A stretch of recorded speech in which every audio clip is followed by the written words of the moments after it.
Hello, thank you. I'm glad to be here. I want to address something Tom just said, which is, in fact, that woke is supposed to advance equity in Europe. So here's the definition of equity, and see if it sounds like a definition of anything else you've ever heard of. The definition of equity comes from the public administration literature. It was written by a man named George Frederickson. And the definition is an administered political economy in which shares are adjusted so that citizens are made equal. Does that sound like anything you've heard of before? Like socialism? They're going to administer an economy to make shares equal.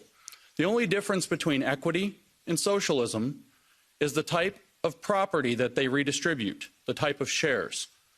They're going to redistribute social and cultural capital in addition to economic and material capital. And so this is my thesis when we say, what is woke? Woke is Maoism with American characteristics, if I might borrow from Mao himself, who said that his philosophy was Marxism, Leninism with Chinese characteristics, which means woke is Marxism. And it's a very provocative statement.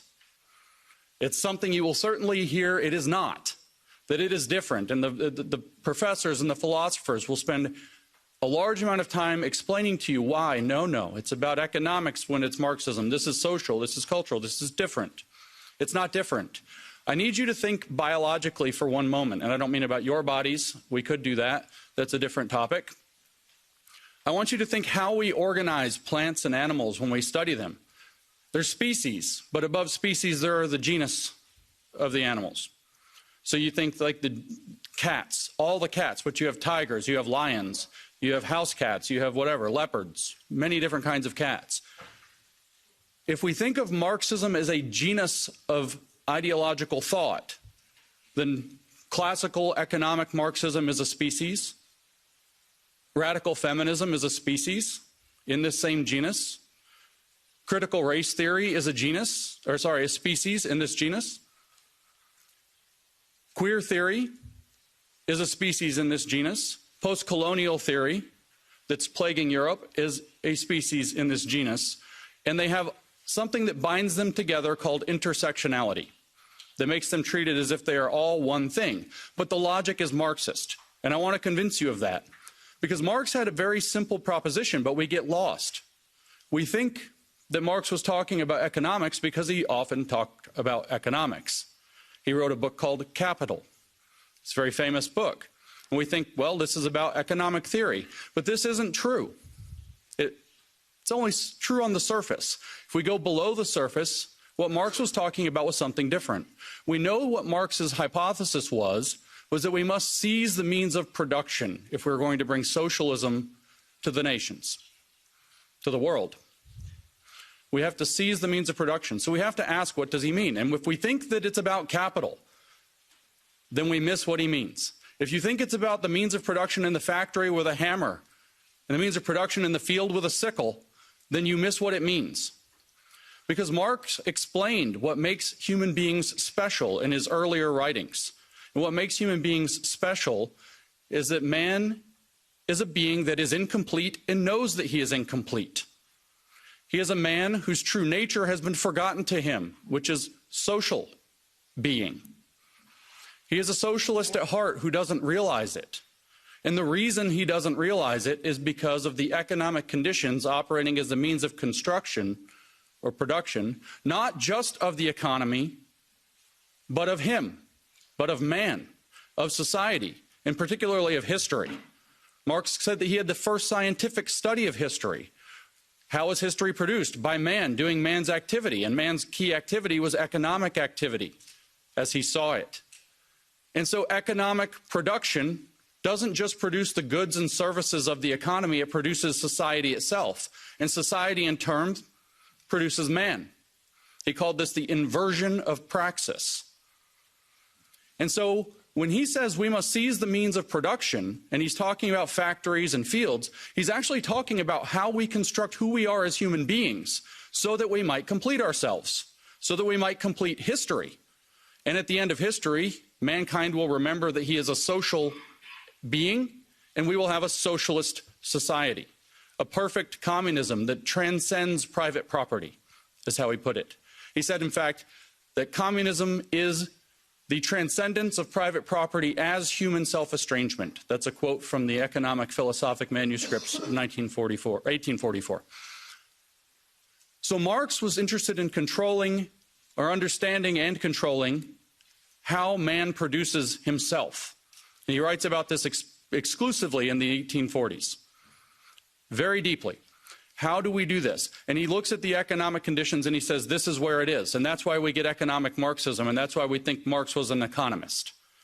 But Marx was never an economist. He was a theologian. He wanted to produce a religion for mankind that would supersede all of the religions of mankind and bring him back to his true social nature. And this is the true fact of Marx. And what the goal was, like I said, is to complete man. So what he said is, well, how are we building man currently? All of his economic analysis is about how are we building man at present through what he called material determinism. And he said, well, what we have is a special form of private property in our society. Our society is organized around private property. And so all of our thoughts organize around private property.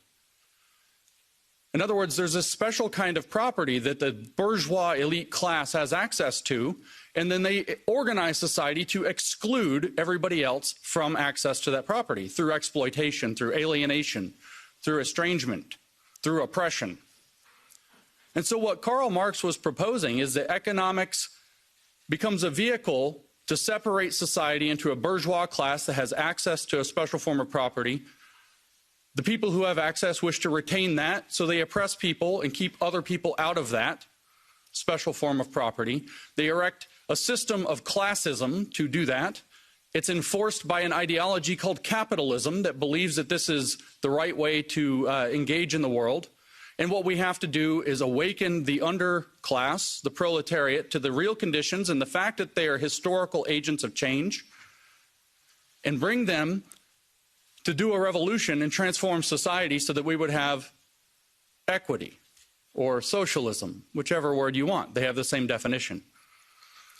Now let's say that we step out, we step back from this species, this economic species, Homo economicus, and we step back to the genus, and we look at this idea, a special form of property that segregates society into people who have, the bourgeois, and the people who do not have, who are in class conflict with an ideology that keeps this in place. And the underclass must awaken with consciousness to fight back and to seize the means of production of that form of deterministic property. And now we say, change out class, put in race. And watch, we get critical race theory falls out of the hat, just like that. Very simple. In 1993, Cheryl Harris wrote a long article for the Harvard Law Review called Whiteness as Property. She explained that whiteness, or white privilege, constitutes a kind of cultural private property. She says it must be abolished in order to have racial justice. Just like Karl Marx said that in the Communist Manifesto, he wrote, communism can be summarized in a single sentence, the abolition of private property. Well, this is why critical race theory calls to abolish whiteness, because whiteness is a form of private property. People who have access to this property are whites or white adjacent, or they act white. These are words out of the American lexicon that they've used to describe how people gain access to the private property. People without that are people of color, and they are oppressed by systemic racism. Systemic racism is enforced by an ideology of white supremacy instead of capitalism. If you think of whiteness as a form of cultural capital, white supremacy as they define it is identical to capitalism. It's the belief, it's not believing that white people are superior, it's believing that white people have access to the control of society and should maintain that. Even if you don't actually believe that. If you merely support that, you have adopted the ideology of white supremacy into your mind. And so you have the exact same system. And the goal is to awaken a racial consciousness in people so that they will band together as a class and seize the means of cultural production so that white cultural production is no longer the dominant mode. It's a big mystery in Europe, I know, in the UK, throughout Europe, I hear this question again and again. Why on earth is this very American phenomenon about slavery and so on that doesn't apply to our country? Why is it popular here? It's because it's not about history at all. It's not about slavery at all. Those are excuses that they use. It's about creating a class consciousness that's against this form of property called whiteness, that's against the dominant culture that may just be a matter of fact, say, if you're in Europe. That's why. Because it becomes a site by which people can come together and they can channel resentment and try to claim power. I wrote a book called Race Marxism, and I defined critical race theory as it really is in that book on the first page. I said that critical race theory is calling everything you want to control racist until you control it. But couldn't we say the same about Marxism? It's calling everything you want to control bourgeois until you control it. But those mean the same thing. They mean exactly the same thing. But what about, say, queer theory? How is that Marxist? It's very strange, all this gender and sex and sexuality. Well, Tom said, what does woke attack? The idea of being normal. Well, the queer theory thinks that there are certain people who get to set the norms of society. They are privileged. They call themselves normal. They say this is normal. It's normal to consider yourself a man and look like a man and act like a man and dress like a man and eat meat like a man. And then there are women that should be feminine and pretty and all these things. And so they get to define what's normal. They're heterosexuals, so they get to define the heterosexuality as normal and other sexualities are abnormal. And so you have a conflict across this cultural property of who gets to be considered normal and who is a pervert or a freak or some other term that gets used in their literature. But technically, who is a queer, which sounds like a slur, but they adopted it and it's a technical academic term now. It means an identity without an essence, by the way, an identity that is strictly oppositional to the concept of the normal, as defined by queer theorist David Halperin in his 1995 book, Saint Foucault, Toward a Gay Hagiography. I didn't make that up. I'm not extrapolating. So you see, queer theory is just another species of the genus of Marxism. What about post-colonial theory, which is plaguing Europe, thanks to Frantz Fanon and his biggest European fan, Jean-Paul Sartre? What about this? Well, it's the same. You have the West as the oppressor. They have access to the material and cultural wealth of the world because they've decided their culture is the default and have gone and colonized the world to bring culture to the world, as they say. And so the oppressed, the natives around the world, the people have to band together, and their activity is going to be called decolonization. They have to remove every aspect of Western culture. So when they come to Belgium or they come to France or they come to the United States and they say we're going to decolonize the curriculum, or they go to the UK and say we're going to decolonize Shakespeare, this is what they mean. We're going to remove the cultural significance of your cultural artifacts because those cultural artifacts themselves are oppressive to us. This is the same system. It's another species in the exact same genus, and that genus is Marxism, which is a way of thinking about the world. And the goal is always to seize the means of control of the production of man and history and society. Marx merely believed it was through economic means. Now it's through socio-cultural means. The evolution into this sometimes called Western Marxism began in the 1920s. We had a Russian Revolution in 1917, and this did not happen in Europe. And the Marxists in Europe were confused. And so Antonio Gramsci sat down and wrote out some things. And George Lukács sat down and wrote History and Class Consciousness after the failure of the revolution in Hungary. And they wrote what became cultural Marxism. The idea that we have to enter the cultural institutions in order to change them from within, because Western culture has something about it that's repelling socialism. So we have to go inside and change the culture to make it socialist. Now, you aren't allowed to talk about cultural Marxism now. They've categorized this as a conspiracy theory. They say that it is anti-Semitic. This is not true. Antonio Gramsci wrote books. George Lukács wrote books. You can read those books. They have a philosophy. If they don't like the name cultural Marxism, we can use the name that other people at the time used, Western Marxism. So much like I don't know, a virus adapting to the conditions. It changed to try to infect a new host. It worked in feudal societies. Marxism took over in Russia. It took over later in China. It took over in all of these kind of agriculturally driven feudal societies, but it wouldn't work in actual capitalist nations because Marx was wrong. Then several Germans from the Frankfurt School started to study this phenomenon in more depth, and they evolved the idea further. They evolved the idea into what's called critical Marxism. They developed what's called the critical theory. And Max Horkheimer, who designed the critical theory, explained the critical theory. And what did he say? He said, well, what we came to realize was that Marx was wrong about one thing. Capitalism does not immiserate the worker. It allows him to build a better life. So I developed the critical theory because it is not possible to articulate the vision of a good society on the terms of the existing society. So critical Marxism criticizes the entirety of the existing society. Everything is somehow needing to be subjected to Marxist conflict analysis. But how is that to be done? They sought an answer through the middle part of the 20th century, and World War II breaks out. The Frankfurt School comes to America, which in this metaphor is the Wuhan Institute of Virology, because gain of function began to happen on the Marxist virus very quickly. In America, and American universities adopted these professors from Germany. And Herbert Marcuse, writing in the 1960s, said extremely clearly, this writing in 1969, not only did he say capitalism delivers the goods, gives people a good life, makes them wealthy and comfortable and happy, he also said that the working class is no longer going to be the base of the revolution because of these things. In other words, we don't have to be responsible to the working class anymore, which opens up the ability for Marxists who are seeking power to make friends with the corporations. The bosses are no longer the enemy, they're an opportunity. Because the working class is irrelevant. He said the energy is somewhere else.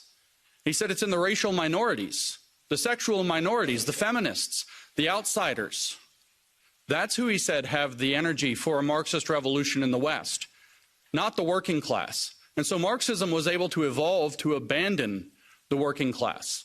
And so what did they do? Well, all they had studied for 30 years was what they called the culture industry. An industry that commodifies and packages culture and sells it back to people. So supposedly stripped of what it actually is, empty, abstract now. And so what, of course, did they do? They seized the means of production of the culture industry, because that's what they do. And so they started to transform the culture industry to sell racial, sexual, gender, sexuality-based agitprop as though that were genuine culture. And so we get concepts like cultural appropriation. We get concepts like cultural relevance, cultural this, cultural that, cultural everything. And it's all provided in pastiche. It's all provided as a mockery of what's really going on. And this evolved in America's highly racialized context, and we ended up with woke, a form of identity-based Marxism, a constellation of Marxist species that all work with the same operating premise but locate themselves in different, and I'll use the German term here for this, folk. LGBTQ is a folk. And they get folkish identity there and become activists. The black community is a folk. How do I know? That's what W.E.B. Du Bois said it would be when he laid down the foundations that became critical race theory later. They think of themselves as nations. Don't they all have flags? Don't they put them on your buildings like colonizers? Don't they hang them in your streets? They think of themselves as occupying nations, but they see themselves as bound together, just like the various colonized nations around the world, in seeking liberation from Western civilization. And so we end up with Western Marxism taking many forms, but with one overarching approach. And the approach that they use, I started off by saying, is Maoist, not merely Marxist. Now you know the theory is Marx. It's just evolved into different species to attack the West at its weakest points, through our tolerance, through our acceptance, through our openness, through our generosity, through our best traits, actually. The things that we should be proud of being, the things that we are proud of being. But Mao Zedong knew how to use identity politics. I don't know how you study in Europe, but in America we have very red-washed education, as we might say. The communists have stripped out all education about communism entirely. You don't learn about it in America at all. So we don't learn anything about Mao. And maybe you don't know this, but I tell this to American audiences and they're shocked. Mao used identity politics. He created 10 identities in China. 5 he labeled red for communist. 5 he labeled black for fascist. And he categorized people into these identity categories. What they are doesn't really matter. Of course, they were communists. They were things like landlord and rich farmer and things like this. Right-winger is a bad category in and of itself, by the way. Conservative, all of them, bad. Bad influences, that's another one. You could be a bad influence for just thinking the wrong thing or saying the wrong thing at any time, or because the government decides it doesn't like you. These are the bad categories. And if you have a bad category, very importantly, your children have a bad category by default. So they create a social pressure for your children to identify as revolutionaries, at which point they get a red identity, a communist identity, a good identity. And they get rewarded for it. And the youth led the revolution in China because Mao did this, identity politics through the children in the schools. This should feel very uncomfortable to you. Because here we have, at least in the United States, we tell our children being white is bad. Being white is oppressive. You automatically hurt people of other races by your very existence. But by the way, if you become queer, we'll celebrate you. And you can create a radical army of people who identify as gender minorities and sexual minorities at 7 years old. You can lead them into paths of puberty blockers and transition, medical transition, which of course Big Pharma profits off of. At 7 years old, behind their parents' back. There's a reason for this. It's the same program that Mao Zedong used to radicalize the youth in China. The only thing different is the identity categories have shifted. It's Maoist cultural revolution with American characteristics, and it's being exported to Europe. And just like how critical race theory has come to Europe, even though it doesn't make sense, it will come to Europe, whether it makes sense or not, and you will have a cultural revolution here too. You guys even had a kind of offshoot one in 2020. George Floyd dies in Minnesota, which has nothing to do with you. And you guys have statues coming down in Europe. Total nonsense. It doesn't matter, though. The point is to destroy Western civilization from within using Maoist techniques. One last point about Mao to kind of drive that point home. Mao said in 1942 that his formula to transform China was called unity, criticism, unity. First, you try to create the desire for unity. Then you criticize people for not living up to that. Then you bring them into unity under a new standard. Does that feel like what you're being put through? But the words are different. We use words like inclusion and belonging. We'll have a place where everybody feels like they belong. We just want to have an inclusive space. But unfortunately, you have racist ideas, and you have to criticize we have to criticize you for those. You need to criticize yourself for those. You need to go study shuixi in Mandarin, exactly like Mao said. And then we can bring you into unity under a new standard, which Mao called socialist discipline, which we in the West would not buy. We call it in the West inclusion. And so we have this new program, and within inclusion we have, or above inclusion actually, we have sustainability. We have a sustainable and inclusive future. I see the Agenda 2030 here with an X over it. The sustainable and inclusive future is the new socialist standard, that we will have freedom under socialist discipline. And Mao said the way that that will work is through what he called democratic centralism. We call that stakeholder capitalism. And my shot at the World Economic Forum is taken because it's one of the things coordinating this. My shot at the United Nations is taken because it's one of the things that's coordinating this. So woke is Marxism. It's advancing through Maoist cultural revolution. It's using Americanized identity categories. And while some of those will not work in Europe, I guarantee you the colonial aspect will. They will find your weakness. They will adapt the theory to fit because it's like a virus that will evolve to its host. And Europe is at great risk. Now, the last thing I'll mention is this risk is twofold.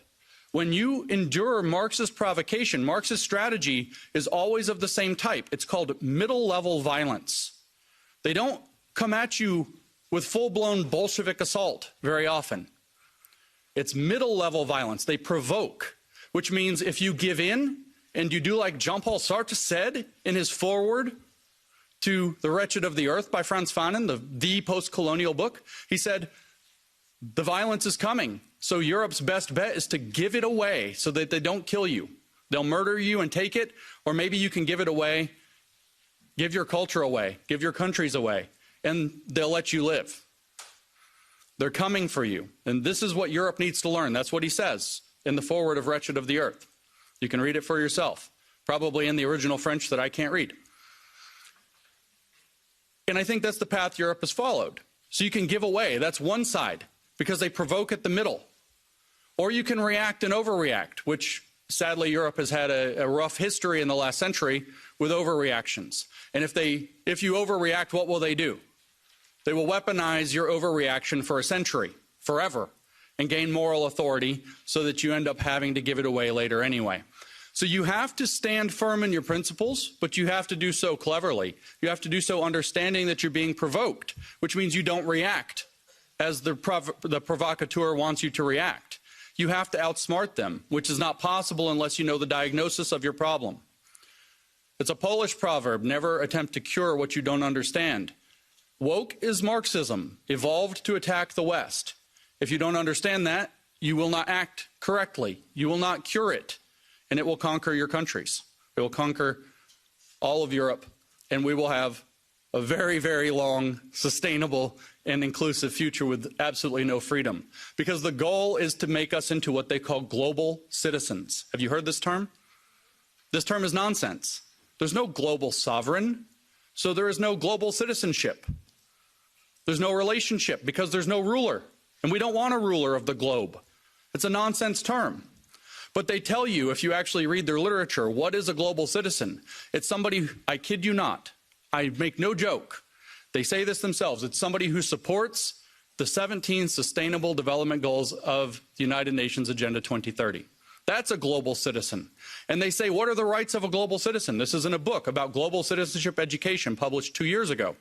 What are the rights of a global citizen? And the answer, one paragraph later, is we're not that interested in rights with global citizenship. It's more about global responsibilities. In other words, slavery. This is a pivotal moment in the history of the Western world. The model that they are pushing us toward, using the means and mechanisms of that place, is the model we see in China. If you want to know what your future looks like if we don't stop the woke, look at China. Look at the social credit system. Look at the oppression. Look at people disappearing for having the wrong opinions. One of their greatest billionaires, Jack Ma, said the wrong thing about the government and disappeared. A billionaire. If you want to know what the future of Europe and America and the Five Eyes or whatever the countries, it's China. That's the model. So we have to fight back against woke, but to fight back against woke, we have to understand it, and I will close by restating my thesis. Woke as Marxism evolved to take on the West, and it's been very successful so far because we haven't known our enemy. We cannot name our enemy, and I've come here to name our enemy. So thank you for your time and attention and letting me do that.